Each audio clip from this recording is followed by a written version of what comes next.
¿Qué tal? ¿Cómo están? Les habla Oscar López Sustache. ¿Qué tal, amigos? ¿Cómo están, compañeros y docentes que están en esta clase?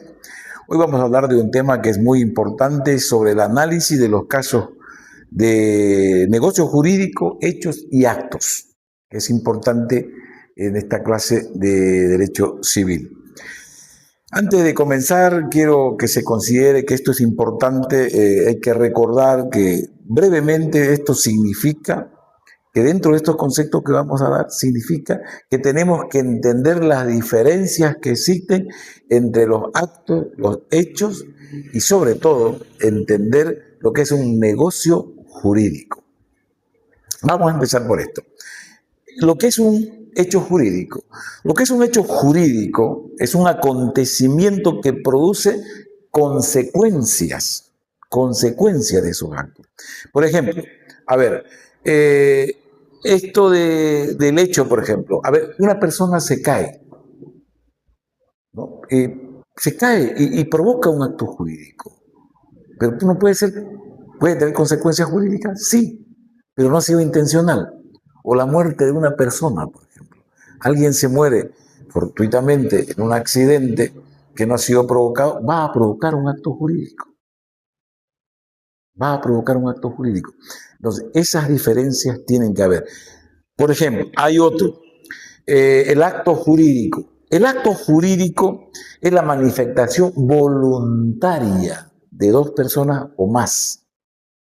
A ver, vamos a suponer de que Victoria me quiere vender una casa y yo se la quiero comprar. Entonces, ahí ya se produce un acto jurídico de plena voluntad, sin vicio, libre de vicio. Ese acto jurídico tiene que estar, entre otras cosas, pues notariado, o sea, las personas tienen que estar libremente, sanamente, de acuerdo para hacer ese acto jurídico. Por una parte, ella me va a vender la casa, ella tiene el derecho de recibir la remuneración económica y yo, como comprador, tengo el derecho ¿no?, de recibir la casa, ¿no?, la documentación toda en orden para que nosotros podamos llegar a ese acuerdo firmado, ¿no? Ese sería el acto jurídico, ¿no? Son dos obligaciones, ¿no? La que me vende, que me tiene que entregar saneado, y el que compra tiene la obligación de pagar. El derecho de recibir esa casa libre de todo vicio. Otro tema, el negocio jurídico. El negocio jurídico ya es otra cosa. Es un acuerdo entre dos o más personas que se puede modificar, se puede extinguir, derechos y obligaciones. Ejemplo, a ver, vamos a ver en el tema de los contratos, por ejemplo, ¿no? Vamos a ver, se juntan 4 o 5 personas y quieren hacer un negocio. Ese es comprar o vender o viceversa. Es un acto jurídico, un negocio jurídico entre el abogado, ¿no es cierto?, y el grupo de personas. No tan complicado, pero a veces sí. Hay que diferenciar estas cosas que tienen que quedar saneadas, libres de vicio, para luego que no seamos sorprendidos. En la primera, por ejemplo, vamos a ver el caso 1, por ejemplo, de la compraventa de la casa. Habíamos dicho que en el primer caso, Victoria me vendía una casa a mí, ¿no?, y que hacíamos un contrato notariado de compraventa. Entonces, en este caso corresponde hacer un negocio jurídico. Ese es un negocio jurídico. ¿Por qué? Porque existe un acuerdo de voluntades de ambas partes, entre Victoria y yo. Entonces, el abogado hará el contrato, luego pasará al reconocimiento de firma para que eso quede saneado. Entonces, la vendedora, que sería Victoria, tendría que ser, para que sea libre de vicio, ella consciente de que esa casa no está hipotecada, de que está libre de gravamen, ¿no?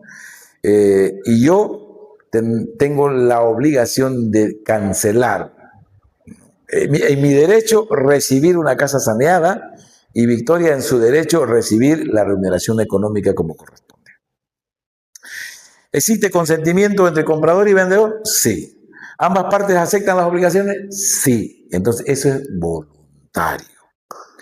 En cuanto al derecho y obligaciones, las obligaciones, el derecho de recibir una vivienda, como le decía yo, libre, saneada, ¿no? Tengo el derecho, y mi obligación sería pagar. Y su obligación de Victoria, como dije en principio, es entregarme una casa saneada, libremente saneada, ¿no? Eso por una parte. Luego la parte serían los antecedentes. Por ejemplo, vamos a ver los antecedentes de que hablaba yo de que alguien se cae, por ejemplo, tiene una caída, ¿no? Digamos, Victoria se cae en un supermercado, se resbala, porque qué sé yo, alguien derramó algo y se cae. Al caerse se fractura el brazo. ¿Qué ha pasado ahí? Se genera un acto jurídico, ¿no es cierto? Involuntariamente, ¿el supermercado qué hará? Pues va a revisar las cámaras, cómo ha sucedido, alguien accidentalmente derramó un líquido, Victoria no lo vio, cae y se rompe el brazo. Entonces, ese es un acto involuntario, o sea, pero ha ocasionado un acto jurídico, ¿cierto? Entonces, ¿qué pasa? Cuando se ocasiona ese acto jurídico, pero que es involuntario, pero que ocasiona un acto jurídico, pues va a suceder algo que va a pedir una representación jurídica, seguramente el supermercado tendrá su asesor legal, van a ir a las cámaras, Victoria por su parte también trae su defensa y llegan a un acuerdo. Puede ser que corre con los gastos de atención médica, qué sé yo, el enyesado, probablemente cumpla con eso.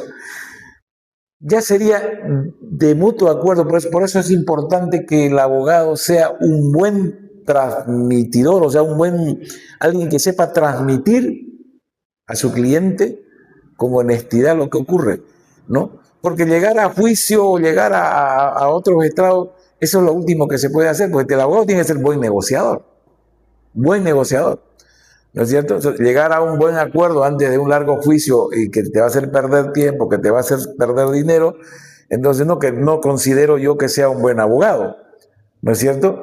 Porque claramente en derecho civil, pues ya ven ustedes, más vale un buen acuerdo que un mal proceso. Es lo que yo considero, como yo lo entiendo. En el caso, por ejemplo, los casos de las herencias, por ejemplo, que es otro de los casos que, a ver, vamos a suponer que Pedro hereda una casa, ¿no? Pero para que Pedro herede esa casa, primero tiene que, alguien se la tiene que heredar, su abuelo, digamos. Su abuelo le hereda una casa. ¿Por qué motivo? Porque fallece. Entonces, para heredar, para que esa casa pase a su poder, corresponde a que ocurra un hecho jurídico. Pero para que ocurra ese hecho jurídico, ¿qué tiene que suceder primero? El fallecimiento, porque si no, no va a heredar, ¿no? Entonces, para que ocurra eso, tiene que fallecer para que herede, ¿no? Va a heredar por fallecimiento. Ese fallecimiento se transforma en un acto jurídico, en un hecho jurídico. Un hecho jurídico. Bueno, ¿de qué depende, por ejemplo, la voluntad del heredero? Pues la va a recibir seguramente con mucho gusto, ¿no? Pero lo que la ley determine, ahí entra la ley. Lo que la ley determine. ¿Cuánto va a recibir? ¿Cómo lo va a recibir? ¿En qué condiciones? Y todo ello, ¿no? No es lo mismo que te regalen un auto, que también eso genera un acto jurídico. ¿Por qué? Porque el que te va a regalar el auto, te lo tiene que regalar libre de vicio, o sea, tiene que pasar a vos con un papel, una documentación. Esa documentación está generando el acto jurídico, ¿cierto? No sé si me he dejado entender, pero es como más o menos yo lo entiendo. ¿No? Bueno, todos estos actos jurídicos son porque son manifestaciones de plena voluntad dirigidas a producir actos jurídicos. Todo esto es lo que hemos hablado. Principalmente las características que habíamos dado. Que existen decisiones libres, sí. Que también hay presiones, también existen presiones. ¿Cuándo existe una presión? Cuando alguien te obliga, estás obligado. Entonces, eso ya es otra cosa. Pero los actos, digamos, de libre decisión son diferentes. Es porque te pones de acuerdo. Yo primero decido, quiero comprar una casa. Luego, cuando ya he decidido comprar la casa, habrá la otra persona del otro lado, se va a pensar, quiero vender. También es su decisión. Y luego llegan a un acuerdo. Esas dos personas se reúnen, ¿no? El uno que quiere vender y el otro que quiere comprar. Y ahí es donde se produce el acto jurídico, ¿no? Que para eso necesitas el abogado.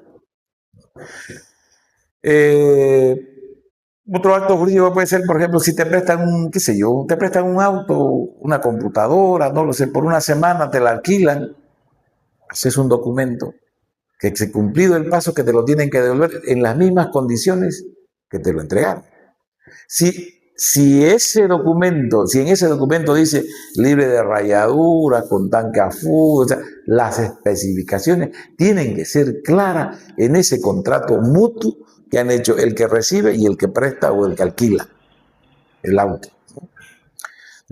Entonces, cuando uno de las dos personas no cumple con lo estipulado en el contrato, ahí sí que se viene el problema, ¿no?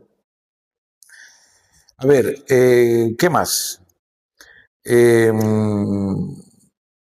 Yo diría que para concluir este trabajo sobre derecho civil, sobre los acuerdos, sobre los hechos jurídicos, sobre los actos y todo ello, los actos jurídicos nacen de manifestaciones voluntarias, lo habíamos dicho, y destinadas a producir un efecto. Pero hay efectos que son voluntarios y otros que son involuntarios. Cada uno tiene sus consecuencias diferentes. Es lo mismo que en los hechos de negocio. Si no se decide la persona a comprar y el otro no se decide a vender, no va a haber el acto jurídico o el negocio jurídico, ¿no? con las personas. Es lo que entiendo hasta aquí. No sé si hay alguna pregunta, y si hay alguna pregunta, nos la pueden hacer, por favor. Estamos dispuestos a escuchar. ¿Listo? Muchísimas gracias. Permiso.